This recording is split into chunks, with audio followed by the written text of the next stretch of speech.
Assalamualaikum warahmatullahi wabarakatuh. Pemirsa dari Sabang sampai Merauke, selamat berjumpa kembali dengan channel Insan Dongeng. Pada kesempatan ini akan membawakan sebuah roman klasik, Mencari Pencuri Anak Perawan. Penulis Bapak Suman HS. Semoga beliau di alam kuburnya mendapatkan rahmat dan kasih sayang Allah Subhanahu wa Ta'ala. Amin ya Allah ya Rabbal Alamin. Cerita ini diterbitkan oleh Balai Pustaka, cetakan pertama 1932, edisi elektronik 2021. Selamat mendengarkan. Dalam 20 hari ini tak lain yang dipercakapkan dan disebut-sebut orang selain daripada Sir John. Sir John, sekali lagi Sir John, hingga nama anak muda itu jadi masyhur. Tetapi silap agaknya, jadi masyhur kata saja, sekali lagi jadi masyhur bukan karena ia mendapat gelar doktor, tidak karena ia memperoleh Nobel Prize, jauh dari mendapat kepandaian baru. Tidak orang hartawan, bukan ahli politik, orang berilmu pun tidak. Bahkan ia hanya keluaran sekolah rendah, konon kabarnya tidak pula mendapat ijazah. Jadi, tetapi baiklah, jika sekiranya kata masyhur itu belum boleh diuntukkan baginya, sudahlah kita katakan saja jadi sebut-sebutan orang. Dan kalau masih terlampau hormat jua, kita ubah pula. Kita sebutkan jadi buah mulut orang. Itu perkara kecil. Orang banyak sudah tahu Sir John menaruh hati kepada si Nona. Ya, si Nona mana lagi selain dari anak pungut tukang ransum itu. Anak perawan yang sudah masyhur kecantikannya dari dahulu pun sejak 16 tahun yang silam. Selagi si Nona masih berumur setahun, orang banyak sudah menyangka kelak ia akan menjelma jadi perawan yang cantik, mempunyai paras yang indah. Sangkaan itu tepat benar. 2 kali 2, 4, jika cerita ini dikarang pada 10 tahun yang lalu, niscaya bersuak dalam karangan ini. Pipinya bagai pauh di layang, bibirnya merah delima, beberapa kata pujian. Di sini puji-pujian yang serupa itu sengaja tidak saya bunyikan, saya takut kalau berlebih-lebihan. Tetapi tak salah rasanya kalau dikatakan banyak orang asyik kepadanya, gila karena parasnya yang indah itu. Si Nona memang cantik. Sir John biasa dibuat jadi ukuran, ia sudah pernah jadi klasik kapal besar, jalan luar, selalu pergi ke Australia. 4-5 restoran di Sydney sudah dimasukinya, jadi tukang selam mutiara pun sudah dicobanya.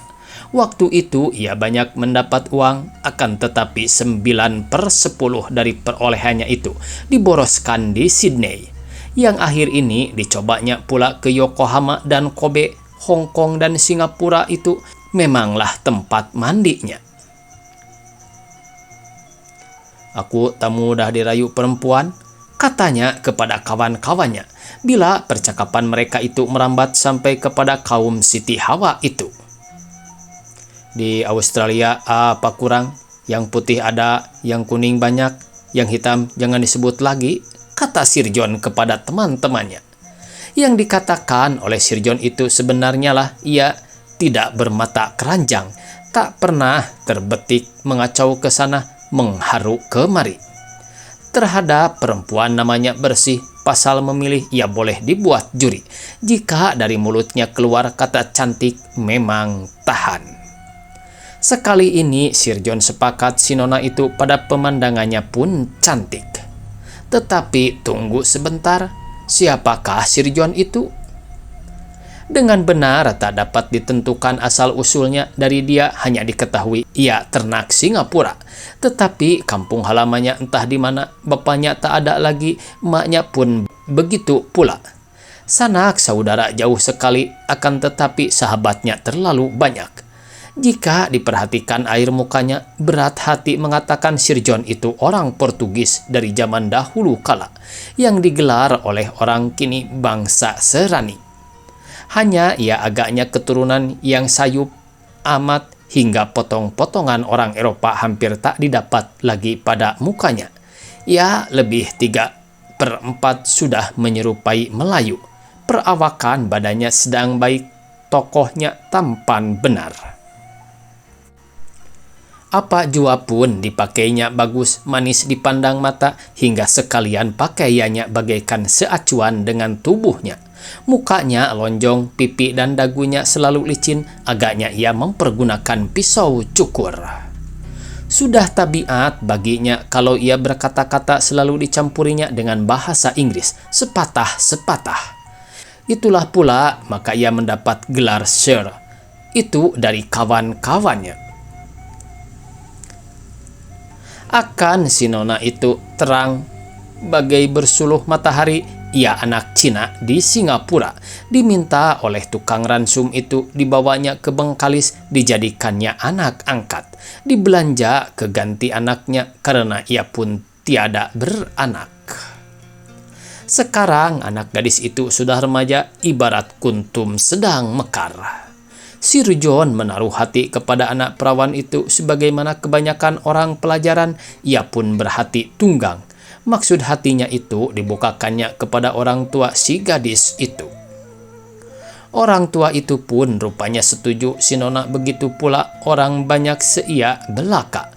Keduanya sudah sepadan, seorang manis, seorang cantik, apalagi orang menanti-nanti saat perkawinan. Sebagai bakal menantu, maka Sir John itu bebas keluar masuk rumah si nona, tidak berpantang lagi. Memanglah menurut adat, nenek moyangnya tak berpantang bertemu muka dengan tunangan. Sir John tidak masuk orang berada, akan tetapi perolehannya memborong-borong pekerjaan dan menjual belikan barang saudagar, memadailah. Rumahnya tidak terlalu bagus, tetapi baik buatannya, sedap dipandang mata. Pekarangannya bersih, perkakas, rumahnya baik-baik lagi dipelihara rupanya. Sana-sini bergantungan gambar-gambar berwarna, kebanyakan melukiskan kapal dan pelabuhan-pelabuhan. Di dalam rumah itu ia diam berdua dengan bujangnya, yaitu bujang yang sudah lama mengikut dia. Dalam waktu yang akhir ini ia sibuk dalam pekerjaannya, banyak mendapat borongan. Dikabarkan pula terdahulu dari Sir John ini telah ada seorang anak muda mencoba-coba memikat si nona, tetapi ia malang. Bintangnya masih gelap, si nona dengan orang tuanya sama-sama tiada setuju kepada anak muda itu. Walhasil permintaannya ditolak. Anak muda itu putus harapan, sunyi daripada memiliki kuntum yang mekar itu, hampir sekalian orang sekata belaka. Memang ia tak padan jadi jodoh si nona. Anak muda itu pun tahu dimalu agaknya karena 2 hari selang penolakan cintanya itu ia tak tampak lagi. Kabarnya berangkat ke rantau orang, entah kemana. Peristiwa itu lekas hilang dari ingatan orang. Sekali ini tidak demikian halnya, orang ternanti-nanti melihat Sir John jadi mempelai bergandeng dua dengan si nona. Tetapi orang jadi bingung tak tentu raba. Tiba-tiba pecah kabar. Orang tua tukang ransum itu menolak cinta Sir John. Ia tiada berkenan lagi Sir John itu jadi menantunya. Tiada suka lagi kepada Sir John, anak muda yang manis itu, anak muda yang sudah hilir mudik di rumahnya, orang yang sudah pernah dicintai oleh anaknya. Kabar ini pasti sudah Sir John sendiri membenarkan perkabaran itu. Berterang-terang dikatakan Bapak si nona tak suka kepada anak muda itu lagi. Orang tua itu agaknya berubah akal, kata Sir John beberapa kali. Sudah 3 hari tak suka menengok aku, tetapi baru tadi dikabarkannya kepadaku. Perkataan setua itu bagai mengusir aku, katanya menutup ceritanya kepada teman-teman. Sir John, gentleman tulen, orang sabar, dapat berpikir dalam kalut. Dengan baik-baik ia menarik diri dalam tambatannya. Percintaannya dengan si nona diputuskannya, kasihnya dihelaknya surut, hanya sehari saja, yaitu hari ia diusir dari rumah kekasihnya itu. Ia bermuram durja, tampaknya agaknya karena malu kepada orang banyak. Pada keesokan harinya ia sudah macam biasa, bagai ia tak pernah mencintai anak gadis itu, hingga orang menjadi cemburu dan iri hati kepadanya karena sangat pandai menahan hati, bagaikan luput ia dari kemasgulan dan kesusahan hati yang selalu jadi seteru kepada orang lain, tak berkesan di mukanya. Jika kawan-kawannya datang bertanyakan hal itu, dijawabnya dengan lilah saja. "Orang tak suka, saya tak paksa. Orang banyak dalam dunia," katanya kepada kawan-kawannya. Sekali-kali tiada terbayang kesebalan hatinya bercerai kasih dengan orang yang sudah pernah dicintainya. Sungguhlah ia laki-laki. Hari ini tanggal 16 Juli, Sir John meninggalkan rumah si Nona pada 25 Juni. Jadi sudah 20 hari ia tak menjejak tangga rumah kekasihnya itu. Dalam 20 hari ini, sebagai yang sudah terdahulu diberitakan, buah tutur orang hanya Sir John saja. Hingga sampai ke pasar pun nama anak muda itu selalu disebut-sebut orang. Orang merasa heran atas penolakan cinta yang belum pernah kejadian itu. Mereka itu ragu-ragu, jadi terbawa-bawa ingin hendak mengetahui sebab-sebab peristiwa itu. Setengah orang bersangka Sir John sudah terdorong, sudah terlanjur didaya setan. Barangkali ia sudah berlaku ceroboh, sudah berbuat yang tak senonoh terhadap tunangannya. Sangkaan ini hanya barangkali, keterangan dan bukti haram tak ada. Ada pula orang yang mengatakan anak gadis itu kena pelalau disihir orang, kasih tak sampai, saban-saban bertunangan tak langsung nikah. Ini pun perkataan yang tak beralasan pula. Orang kampung tak percaya. Itu tak boleh jadi, si Nona tak mungkin kena pesona. Anak pungut tak dimakan guna-guna, kata mereka itu. Tetapi sepandai-pandai memeram embacang berbau juga, dada orang lega kembali. Pertanyaan sudah terjawab, rahasia sudah terbuka. Hina sekali. $600, ya hampir Rp1.000, uang celaka yang sebanyak itulah memisahkan kasih, menceraikan sayang Sir John dengan si Nona, kekasih dengan kekasih. $600 diberikan oleh si Tairo, peranakan Hindi yang kaya itu, kepada si Nona, hingga uang kertas yang berlembar-lembar itu tersembul dari kantong tukang ransum itu. Diberikan bukan sedekah, diunjukkan bukan karena rahim, tetapi bagai pembeli anak darah remaja putri itu. Hampir Rp1.000, bukan sedikit dapat melepaskan sesak, sudah lebih dari mestinya. Apalagi memang si Nona telah patut milik si Tairo karena ia jauh lebih berada dari Sir John. Dan barangkali lebih dari itu boleh diharap lagi dari peranakan Hindi itu bila keduanya sudah selamat kelak. Demikianlah pikir tukang ransum, yaitu orang tua si Nona yang sangat mengutamakan uang itu. Baginya hidup di dunia ini semata-mata mencari duit. Duit itu lebih mulia dari segala-galanya. Hidup karena duit dan mati pun karena duit. Oleh karena duit itu berhalanya. Tuhan yang disembah-sembahnya dapatlah duit yang $600 itu menggunting tali percintaan Sir John dengan si Nona. Karena kekurangan barang yang utama itu, jadilah si John terbuang buruk. Hari ini sudah 20 Juli, jadi sudah 25 hari Sir John tak mempunyai tunangan sejak dari pukul 3 tadi. Orang telah ramai duduk-duduk di tanah lapang, yang datang-datang jua. Petang itu akan dilangsungkan pertandingan football. Orang-orang kapal perang dengan opsir-opsirnya hendak mencoba kekuatan juara-juara bola di Bengkalis. Sebenarnya pertandingan itu akan dilangsungkan semalam, akan tetapi hujan bagai dicurahkan dari langit. Jadi perjuangan itu diurungkan. Hari inilah akan dilangsungkan, orang sudah maklum permainan akan hebat. Orang kapal, orang kuat, orang pandai belaka, jadi yang menanti pun patut orang yang terpilih pula. Jika tidak akan menang, jangan kalah hendaknya. 11 orang anak main sudah dipilih, seorang diantaranya Sir John. Sir John untuk penjaga pintu bukan orang asing lagi. Tangannya macam bergetah. Memang dalam jabatan itu ia patut dipuji. Di Singapura pun sudah berkali-kali ia masuk gelanggang permainan. Pukul 5 benar pihak tamu datang, semuanya orang putih belaka. Hebat-hebat sekali rupanya. 5 menit kemudian peluit berbunyi. Anak main beratur. Masing-masing pada tempatnya. Peluit yang kedua berbunyi pula, diiringi oleh sorak 3 kali. Bola bergerak, sayap kiri tamu melarikan bola, tangkas bukan kepalang, melayang seperti burung. Antara 15 meter lagi tembakan yang keras dilepaskannya, akan tetapi penunggu pintu itu Sir John.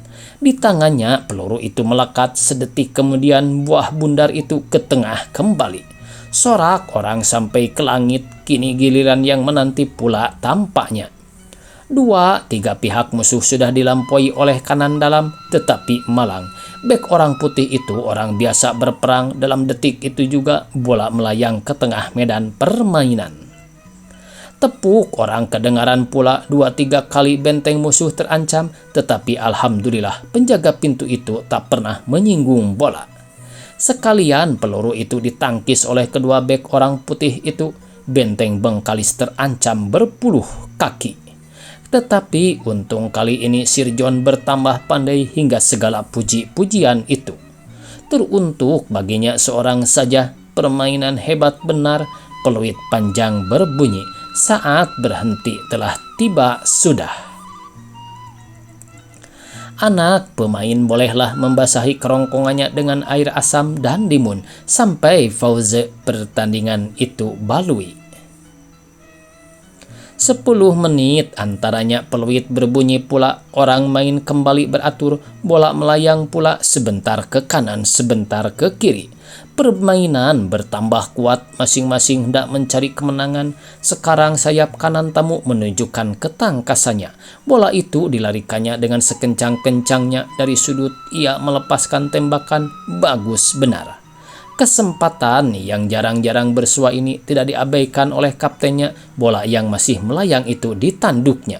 Di muka gol terjadi pergumulan. Sir John berusaha menangkis serangan musuh, tetapi dekat tiang gol itu ia tergelincir hingga terbanting, tapi gol selamat. Bola bergolek keluar. Peluit berbunyi berkali-kali. Sir John terkapar, tak sadar orang lagi, muka merah padam. Allah! Matanya terbalik-balik, ia tak dapat berkata lagi. Orang segera mengusungnya keluar. Sir John dikerumuni orang, pertolongan segera diberi. Kepalanya direnjis dengan air, sementara itu orang berusaha menyadarkannya. Tak lama antaranya ia membukakan matanya, tetapi amat payah tampaknya, tak dapat berbangkit dengan sendirinya. Permainan diteruskan kembali, ganti Sir John dicarikan karena Sir John tak mungkin dapat bermain lagi. Sedangkan Tegak tak pandai lagi, kunci-kunci pahanya terkilir katanya. Beberapa menit kemudian peluit panjang berbunyi, permainan selesai sudah, pihak tamu beroleh kemenangan 2 gol. Orang banyak tak puas hati karena kekalahan itu disebabkan Sir John dapat kemalangan. Anak muda yang selalu sehat jelita itu kini pulang dipapah orang. Ia tak dapat berjalan lagi. Serombongan manusia kawan-kawannya belaka berganti-ganti memapahnya. Sampai ke rumahnya pun sahabat-sahabatnya tiada jemu-jemunya memberi pertolongan kepada Sir John. Ikhtiar dan obat-obatan selalu diakalkan oleh mereka itu. Hampir tengah malam barulah kawan-kawannya yang banyak itu meninggalkan Sir John. Sepanjang jalan tak sunyi-sunyinya mereka itu memperbincangkan nasib Sir John. Hampir semuanya sama pendapat, mengatakan Sir John itu sekarang berbintang gelap. Orang masih ramai memperkatakan penolakan cintanya kepada anak tukang ransum itu. Sekarang inilah pula bola yang ditanggungnya ia malang benar. Pahanya terkilir, entah dadanya pun sakit pula karena ia terjatuh itu bagai terhempas, macam didorong oleh kekuatan gaib ya untuk cobaan itu, tepat kepada Sir John. Orang yang tegap semangat dan tetap pikirannya itu, jika orang lain barangkali tiada demikian halnya, niscaya lain sudahnya ketika penolakan cintanya itu diketahuinya. Akan tetapi bagai anak muda itu, semuanya itu tiada menghangat mendingin. Hal yang serupa itu seakan-akan sudah biasa ditanggungnya. Pandai sangat ia berlindungkan godaan itu. Pukul 12 sudah berbunyi, hari telah tengah malam, di luar sangat sunyi, hening, tidak bergema. Akan tetapi Sir John belum memejamkan matanya. Pelayan yang setia itu tahu benar akan kewajibannya. Tuannya itu dijaganya dengan hemat dan cermat. Ia pun tiada niat hendak pergi tidur, atau sungguh-sungguh pun barangkali matanya sudah mengantuk. Ia tak sampai hati meninggalkan tuannya yang terbaring itu. Disinilah masanya menunjukkan setia, di mana lagi. "Tan, ambilkan aku teh panas." Demikian suara terdengar dari tempat orang terbaring itu. Itulah suara Sir John yang awal sekali memanggil bujangnya dalam saat sunyi senyap itu.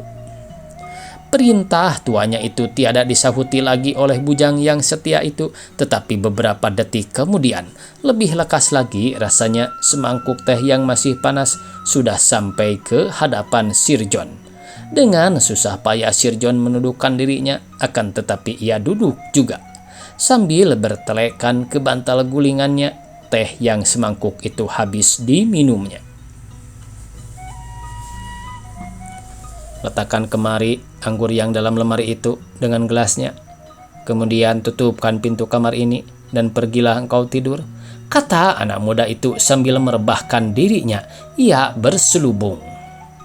Bujang yang rajin itu mengerjakan perintah tuannya dengan hemat-hemat sekali. Dijaganya benar-benar supaya sekalian gerak-geriknya jangan sampai mengganggu tuannya yang sedang berbaring itu. Setelah selesai, ia berpaling menengok tuannya, kemudian pintu bilik itu ditutupnya baik-baik, dan ia pun pergilah berguling ke tempat tidurnya. Lama juga ia berangan-angan memikirkan nasib tuannya. Lebih kurang sejam kemudian tertidur dengan nyenyaknya. Berapa lamanya ia tertidur itu tidak diketahuinya, tetapi ia tersentak lalu terbangun. Terang benar masuk ke telinganya bunyi orang membuka pintu dan bunyi orang berjalan di ruang tengah. Ia mendingdingkan tangannya ke telinga berharap supaya pendengarannya bertambah terang. Bunyi orang turun kedengaran pula, sangat beraturan dan hemat benar. Tak mungkin lagi, niscaya malinglah itu, maling mencuri ke rumah tuannya. Skin panjang yang tersisip di dinding disambarnya dengan hati-hati. Ia keluar ke ruang tengah, akan tetapi yang mengadakan bunyi itu tak tampak. Pintu keluar dibukanya perlahan-lahan, sedikit pun tiada berderik. Ia menjulurkan kepalanya lambat-lambat meninjau keluar. Akan tetapi satu pun tak ada yang kelihatan olehnya. Di luar tiada kelam amat. Bulan Purbani masih timbul, hanya cahayanya itu masih timbul tenggelam karena selalu dilindungi oleh awan yang berarak.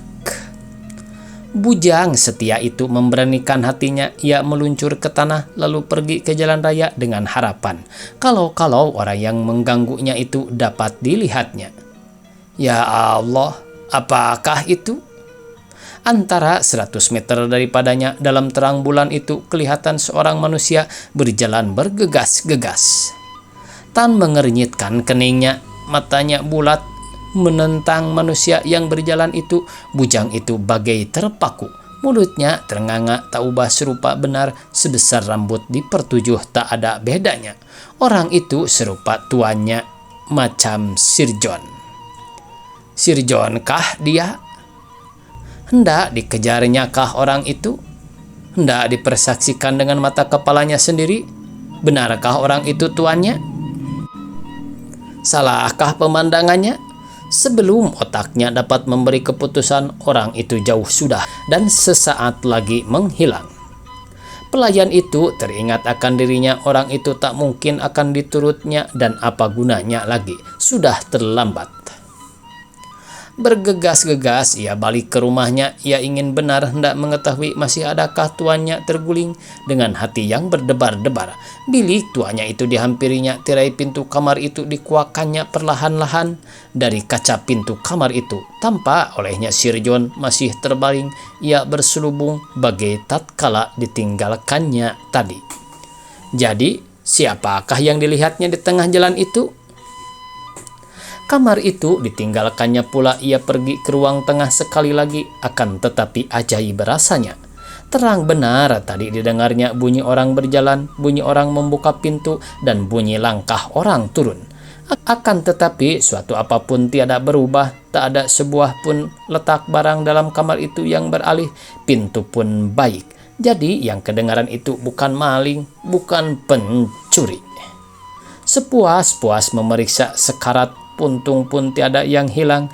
Pelayan yang setia itu bagaikan fana memikirkan peristiwa yang ajaib itu. Ia tidak peka, bukan rabun. Nyata terdengar olehnya bunyi langkah orang berjalan, bunyi tapak orang turun. Sudah pula diheningkannya sejurus, tak pelak lagi.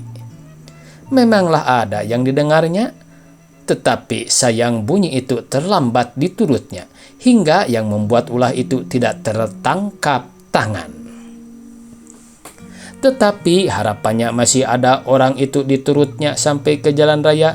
Benarkah ada yang tampak olehnya dengan mata kepalanya sendiri?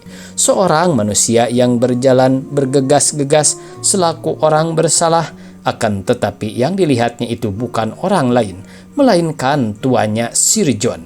Sir John yang dipapah orang petang tadi. Sebenarnya dari tadi pun sudah tak masuk dalam pikirannya bahasa tuannya yang sudah setengah mati itu selang beberapa jam saja dapat berjalan setangkas itu. Sangkaan itu tak mungkin salah, dan memang tak salah karena dengan matanya sendiri dilihatnya tuannya itu masih terbaring di tempat tidurnya, berselubung selimut kain bulu macam yang ditinggalkannya malam tadi. Tiba-tiba bulu romanya seram, tengkuknya rasa sebesar goni, dalam kepalanya tergambar dan otaknya membenarkan. Benda yang didengar dan dilihatnya itu bukan manusia, tetapi hantu merupakan diri sebagai tuannya. Pelayan itu bertambah takut. Dalam saat itu juga teringat ia akan memberitahukan peristiwa itu kepada tuannya. Ia pun bergagap hendak mendapatkan Sir John. Tetapi baru 4 langkah tak sampai agaknya pelayan itu tertegun dan timbul pikiran dalam hatinya. Ia tak sampai hati membangunkan tuannya yang sedang sakit itu, tuan yang baru menderita kesakitan yang alang kepalang, yang barangkali baru dapat memicingkan matanya, baru tertidur. Tidur mengambil kekuatan badan. Oh, tuannya yang dikasihinya keganti ibu bapaknya. Sekali-kali tak sampai hatinya, tak mungkin ia mau mengganggu tuannya itu. Biarlah romanya seram, biarlah badannya gemetar, biarlah kepalanya penuh dengan pikiran yang tak dapat diselesaikannya itu. Itu tak mengapa, ia tak mau mengganggu istirahat tuannya. Istirahat yang mata utama bagi orang yang berhal demikian itu. Akan tetapi sudah takdir, jika Tuhan hendak menunjukkan sesuatu keganjilan, ada-ada saja gerak yang diperbuatnya, hingga manusia itu berbalik-balik pikiran dan terkimbang-kimbang, hingga dalam saat beberapa detik saja terjadi suatu hal yang ajaib, hanya dapat dipikirkan dan ditelaah dalam waktu berbulan-bulan, barangkali sampai bertahun-tahun baru bersua dengan jelas dan rahasianya. Jika gerah hati bujang yang setia itu diturutkannya, artinya ia langsung pergi ke kamar tuanya dan membangunkan Sir John serta menceritakan sekalian pendengarannya dan penglihatannya kepada tuannya. Orang berpaham dan banyak pendapat itu, niscaya cerita ini lain sudahnya dan barangkali hingga ini tamatlah sudah. Akan tetapi, sebagai yang sudah diberitakan tadi, pelayan yang tahu menimbang rasa itu tak sampai hati mengganggu tuannya yang dalam kepayahan itu bersambung.